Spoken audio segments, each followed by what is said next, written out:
Hey everyone, my name is WyrmsEye and today I welcome you to a team review video all about the squad of 6 that I took to the European International Championships at the Excel Centre in London on the weekend of the 17th to the 19th of November.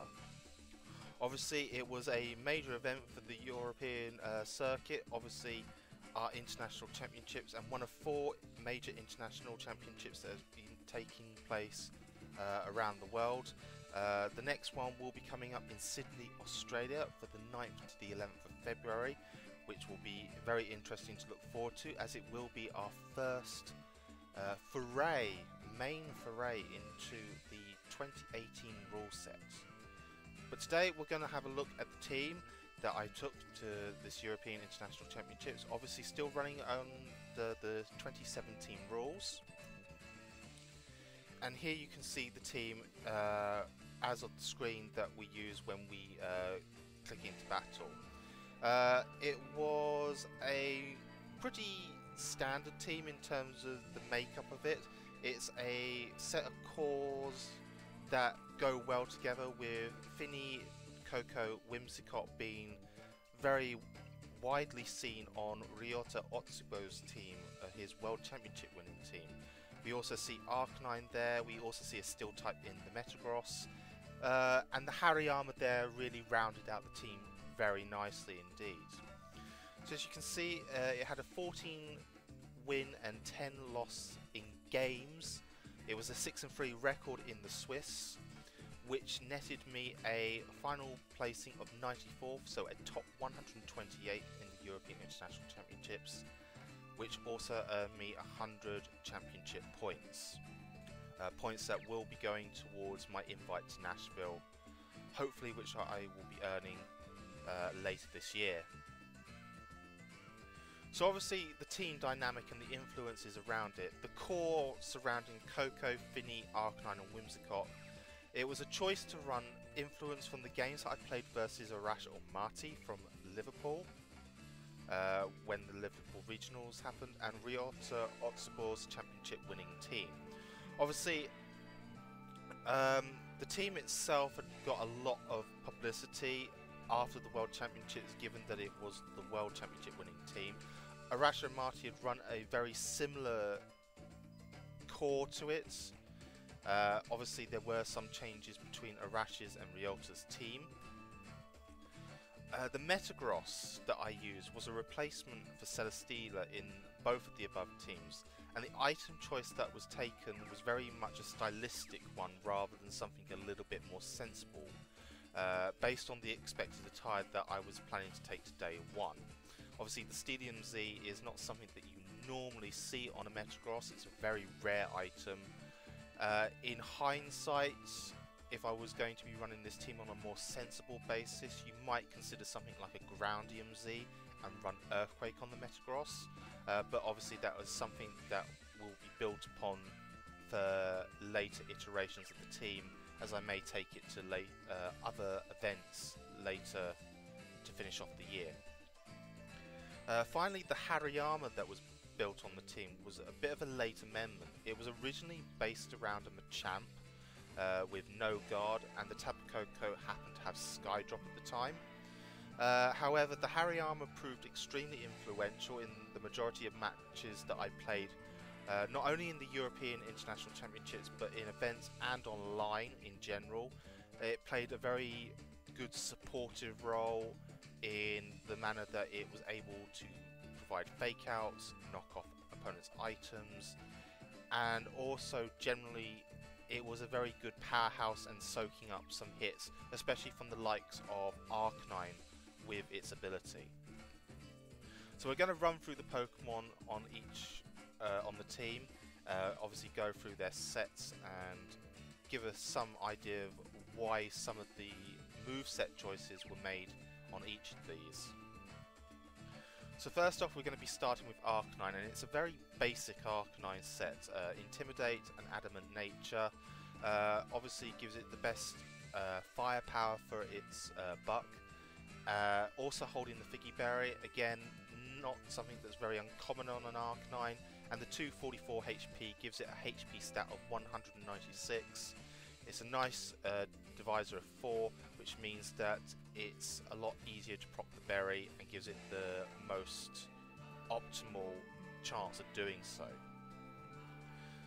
Defensively, 244, 20 defense and 100 special defense gives it a little bit more bulk on the special side. The speed at 68, I believe, is to speed creep anything that's sort of around the 123, 124 mark. I will have to double check the calculations there. The 76 attack basically rounds off the set pretty nicely. Its moveset is Flare Blitz, Extreme Speed, Roar and Protect.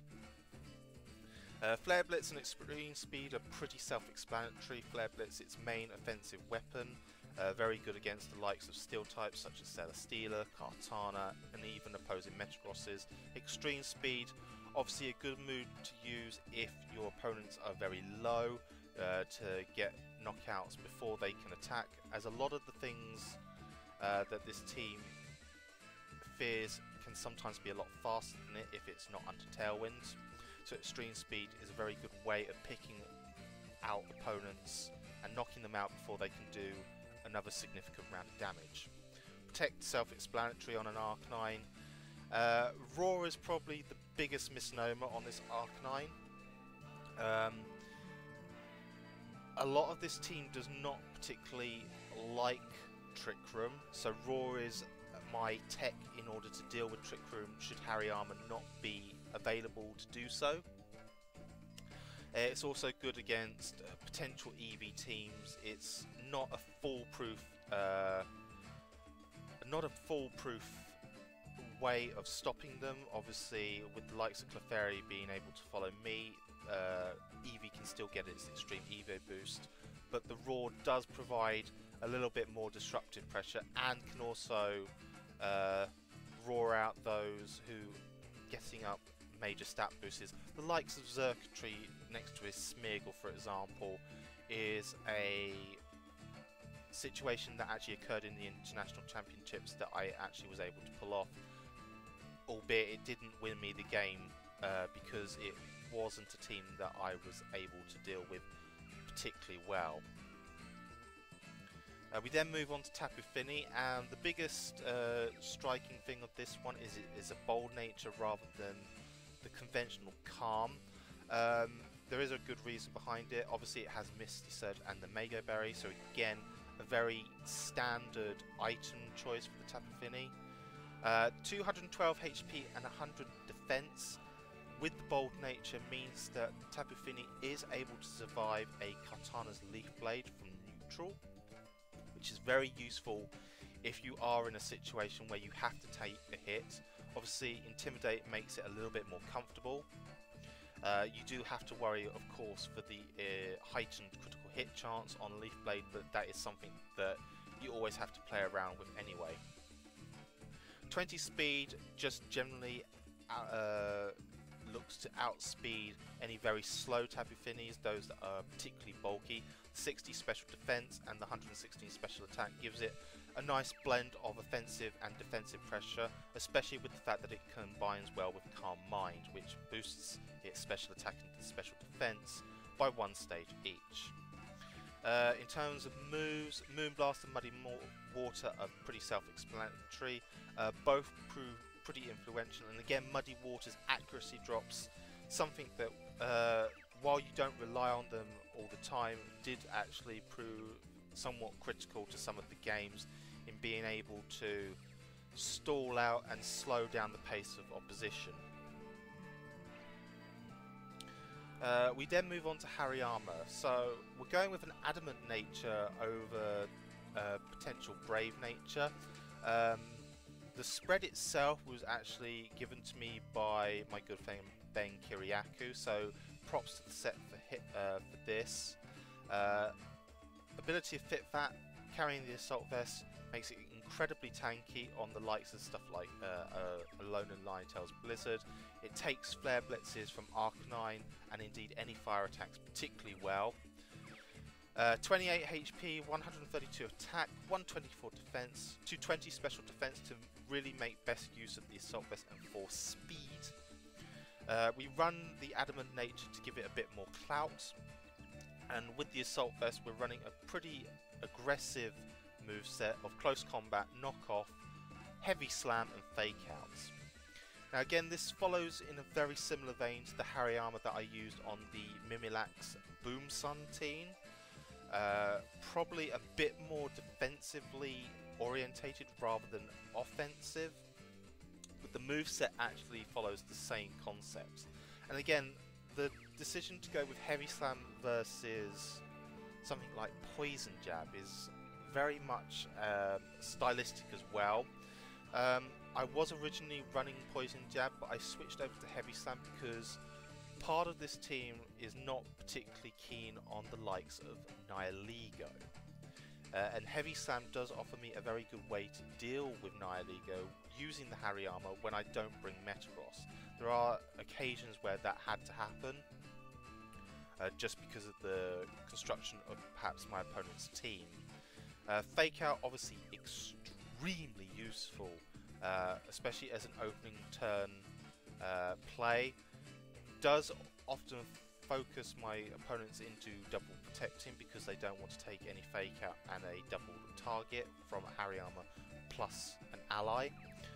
This did mean that it could be used as a way of getting some very vital setup on various things. The aforementioned Tapu Fini can use Calm Mind to get some special defensive bulk. And again, knockoff is very disruptive to opponents. We can knock off opposing berries, particularly nasty items such as Choice Scarf, Choice Specs on a number of occasions I came through, and close combat, a good stab move that does a lot of damage, albeit at the risk of lowering the defensive stats. It's a pretty bread and butter move for Hariyama in order to really get the most out of it though.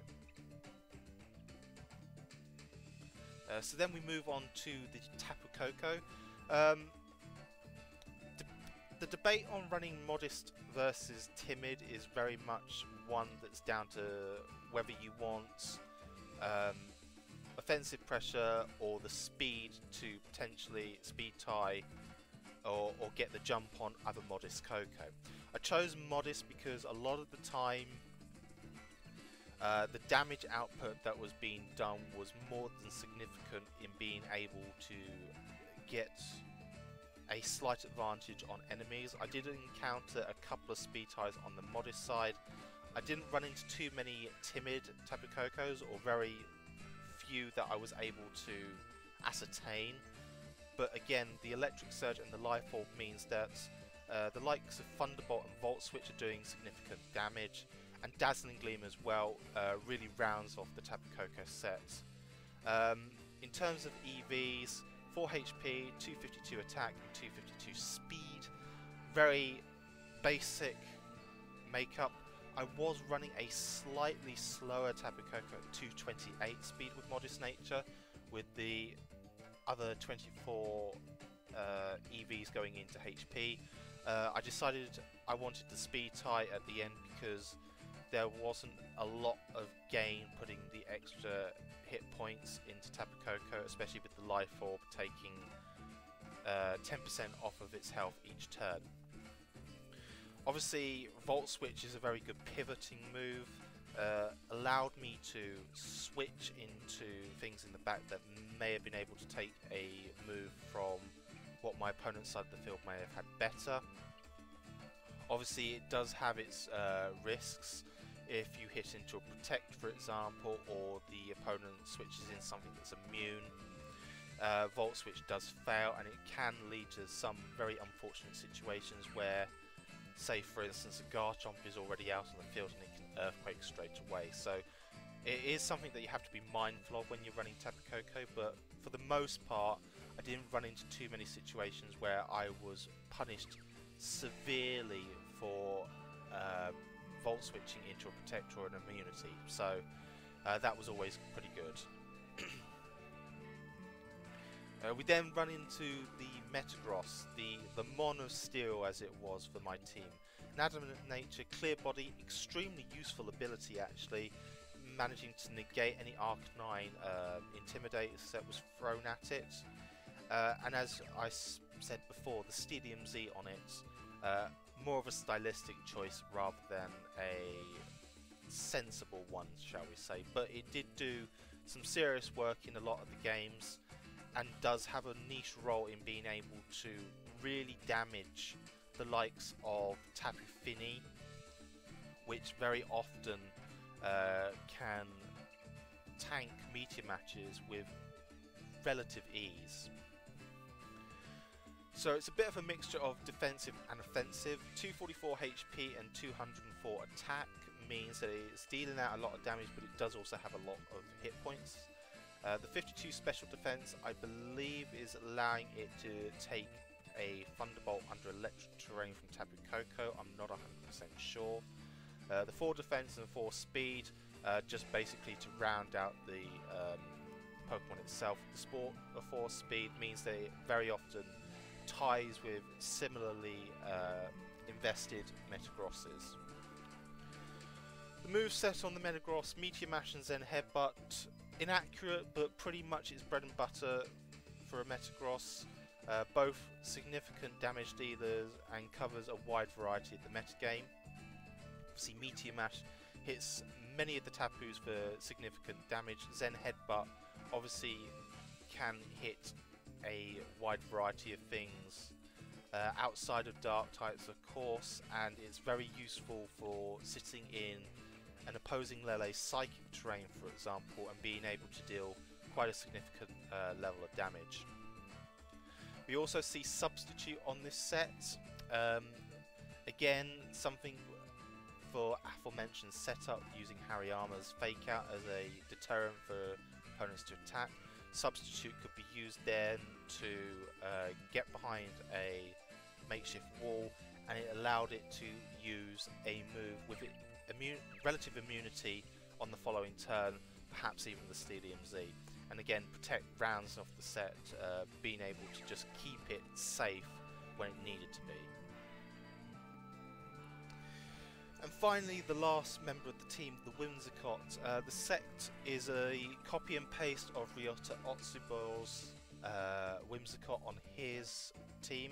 So, modest nature, prankster with the Normalium Z, 252 HP, 252 special attack, and 4 speed. Obviously, the entire moveset of Whimsicott relies on prankster, so the need for speed on this Whimsicott is pretty much minimal. It could have been better used the 4 speed EVs to go into one of the defensive stats, but it is a relatively small benefit that you're gaining for the long term. Moveset wise, Nature Power, Encore and Protect I think were all moves that we used on Ryota's Whimsicott. I believe the Tailwind is a choice that I chose to run. Obviously this team is relatively middling speed tiers, and Tailwind offers it a way of outspeeding a lot of the faster threats in the field. The likes of Salamence, Garchomp, Tapu Koko even. Tailwind allows a lot of my Pokemon to be able to outspeed and do damage very quickly. It proved clutch in a number of situations, but of course the main draw is the Z Nature Power.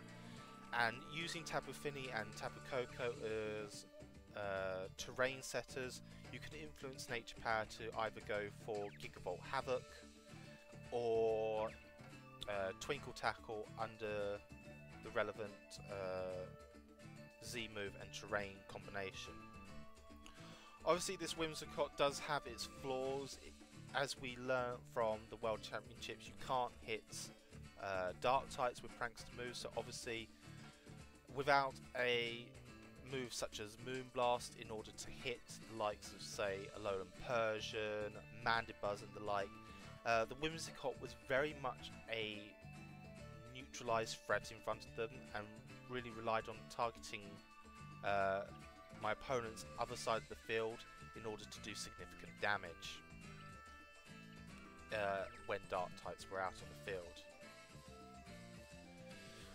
So some of the league combinations and setup that I'm going to be going through. This one was one of my general go-to leads, offering a lot of flexibility in the opening turns.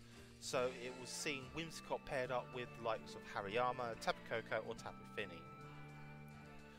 The most common lead that I found generally whilst I was playing was using Hariyama and Whimsicott as a lead. This offered fake out pressure with the Hariyama to provide Whimsicott openings for setting up, say for example, a Tailwind, or it could provide hard switches, usually into Tapu Koko and Tapu Fini, to provide a guaranteed favourable terrain on the first turn, especially if my opponent led with something like a Tapu Lele, for example. It meant that I could switch out immediately, get the terrain up in my favour, and in a lot of cases sometimes go for the Z nature power on the first turn in order to really turn the screw as quickly as possible. Tapu Koko lead with Whimsicott was also a very common lead setup for me. Obviously the choice of having Volt Switch on Tapu Koko is really nice in order to switch into something in the back. Potentially even Tapu Fini again to get the terrain that is desired out in the field. But obviously you have to be mindful of the protect plays and anything that has an immunity in my opponent's teams, because you can't Volt Switch when you hit into immunity or protect, and that might affect the way that Whimsicott interacts with my opponent's team when you go for that initial first turn. As a lead, this proved very useful. Obviously Hariyama is best suited for taking up a lot of damage, and the Whimsicott, even though it's only invested in HP, can take a sizable amount of abuse from relatively neutral targets. The only things that it really despises are steel types, the likes of Arcanine it's particularly not keen on, and Z moves as well, especially neutral Z moves that might cause it some pain. So another lead combination, Tapu Fini and Tapu Koko combined with Arcanine. Very safe lead combination, one that you very often see on AFK cores being used, or fake PG. A reliable, can cover a vast majority of leads that are put in front of it, both on the physical and the special side, and can lead to a lot of decent interactions and plays that you can make. Obviously the Intimidate support from Arcanine, incredibly useful in weakening physical type attackers. This often gives either the Tapus that might be led with it the opportunity to be more aggressive early on, or potentially set up in the case of Tapu Fini. Can usually afford a Calm Mind, say in front of a Garchomp. If it happens to have Tectonic Rage, it can survive a -1 Tech Rage. The only thing that Tapu Fini does not like setting up in front of is a Tapu Koko, and very often Tapu Koko can be a significant hurdle for Tapu Fini to really set up properly against. You need to set up at least a Calm Mind, ideally 2, before Tapu Koko becomes a comfortable matchup against you. Finally, the final lead combination that I did occasionally use was Metagross partnered with an Arcanine or a Hariyama. A very uncommon lead situation that was brought up only a handful of times, and usually only used when Metagross was brought to games because of the way that it operated. Again, Arcanine's Intimidate support useful for weakening opposing Arcanine damage, especially in the face of with Metagross on the field, in addition to other threats such as Garchomp. The Metagross lead was generally only reserved for when a specific need to go for the Zedian Steed early was found. Commonly it is combined when dealing with faster offensive threats, for example the likes of Scarf Tapu Fini, even a Specs Tapu Fini that I ran into at one stage was very much on my radar, and Hariyama also pairs pretty well with it, offering that fake out support to give the Metagross potentially an opportunity to substitute in front of an opposing Arcanine and an opposing Garchomp, which it may have faked out in order to stop it from Flare Blitzing or Tech Raging. Obviously this lead does have its flaws. It's not particularly keen on the likes of Tapu Koko far too much, or Tapu Koko plus an ally that can deal with either the Metagross or the Arcanine if they're both together. So that is something that you had to bear in mind. when playing Metagross. It was very much, if you could get the Xenian Steed off, it's done its job. If you couldn't, you needed to set up a substitute and then try to get the Z move off as best as possible. And very often what I found with this team is you don't pair the Metagross up with the Whimsicott at the same time, because both carry the Z move. Occasionally you may have to, if you need to rely on a Tailwind with Whimsicott in order to give Metagross the best chance of dealing significant damage. But those scenarios were very few and far between. So some of the things that this team actually like playing against, the likes of Double Duck, it does have some very good matchups, and against Fake PG it actually fares reasonably well against it. There are a few things that it doesn't like, of course. Some of the main weaknesses that this team have, and you can see a bunch of them on the screen, but there are actually quite a few more that it didn't like whilst I was playing it. So the likes of Alolan Marowak, and this is more for its Lightning Rod ability rather than its ability to do significant damage. Lightning Rod obviously negated Tapu Koko's effectiveness and also could affect Whimsicott's potential effectiveness, and neither of those two particularly like dealing with Marowak as it is. You can't really deal with Marowak well with the Metagross. It's very reliant on having Tapu Fini deal with Marowak on the team. The same could be true for Mudsdale. Tapu Fini was an absolute necessity to dealing with Mudsdale with this team. Especially it needed about 1, possibly even 2 Calm Minds to get Muddy Water to get a one-hit knockout onto Mudsdale.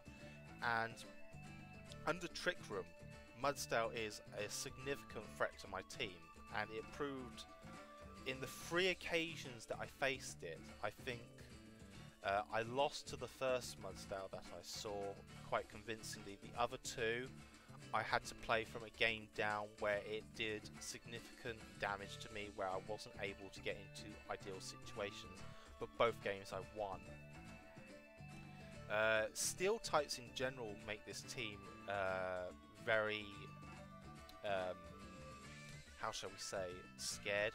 Metagross proved to be the one that was the biggest pain in the rear for me. Just because of its general tankiness, bulkiness, and usually other Metagross was paired up with the likes of, say, Bulldozing Salamence, Bulldozing Arcanine, which could provide some other pretty sizable problems for my team. Just the speed control, obviously, with Bulldoze, and then having the weakness policy boost proc on the Metagross made my only real ways of dealing with Metagross were down with Arcanine and Tapu Koko to a lesser extent. Likewise, Nihilego, one of the biggest pains for my team, and one of the teams that I came across in testing revolved around a Nihilego and Metagross core, and I found it extremely difficult to deal with. Nihilego just happens to be has the type coverage and the move set to cover a vast majority of my team. We've got Sludge Bomb that deals with the Tapu Koko, the Tapu Fini, the Whimsicott. It has Power Gem for the Arcanine. The only thing that Nihilego doesn't particularly like on this team is Metagross, and to a lesser extent Hariyama, and they were my main ways of countering Nihilego. But if it was unchecked, Nihilego could quite easily steamroll through my team. Moving on, Alolan Muck, and in general any dark types that were particularly bulky, so the likes of Alolan Persian and Mandibuzz were very difficult to deal with. Muck in particular, because of the knockoff ability, because of its poison typing, allowing it to do significant damage to 3 of my 6 Pokemon on the team, and knockoff being super effective against the Metagross as well, meant that it was a major threat. And I only believe I encountered 1 Alolan Muck during my run in the International Championships, but it was one of the more difficult games I had to deal with. And obviously dark types in general, because of Whimsicott not being able to hit them because of Prankster meant that other things had to deal with it. Tapu Koko, Tapu Fini to a lesser extent could deal with it if it got Calm Minds up, and that is the same for any of the dark types. Obviously Tapu Koko and Tapu Fini can better deal with dark types than the Whimsicott could, but Alolan Muck was the centerpiece of the dark type troubles that I had. And the Alolan Persian, fast fake out, fast passing shot, foul play as well being significant, was another big problem for me. And then we have Gastrodon. Now, I only encountered one Gastrodon throughout my entire testing. The one that I encountered was a Curse Waterfall Tectonic Rage via Earthquake Gastrodon with Recover. Now, I don't think it takes a lot to say that this team is not very well equipped for Gastrodon. It doesn't have any super effective moves against it. Tapu Fini is relatively neutered, apart from the fact that it has Moonblast. Tapu Koko doesn't particularly like dealing with this. Its only attacking move that it can use is Dazzling Gleam, and the fact that it can carry Earthquake is a significant problem. Metagross, again, not particularly keen on dealing with Gastrodon. Its best attack is then Headbutt. Whimsicott could deal with it with the Twinkle Tackles using Tapu Fini's terrain, but again, it doesn't deal enough significant damage in order to really push the boat out. And then Arcanine, again, not particularly good at dealing with a Gastrodon at all. So Gastrodon was probably enemy number one for this team, and going forward I need to find a better way of dealing with Gastrodon on a more general basis with this team. Perhaps looking at the potential for maybe Energy Ball on Whimsicott, for example, might be a play that I'd have to make. And then the last two kind of paired together, Smeargle and Xurkitree. I faced two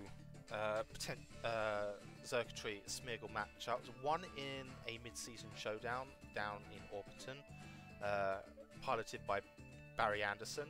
The second I faced in round 4 of the European National Championships against Rob Akashik, better known as Apple Pie. And again, this is a combination that this team really possibly should deal better with, but struggles on a significant number of levels. A lot of it comes down to the interaction between how Smeargle tackles the first turn and how aggressive your opponent can get.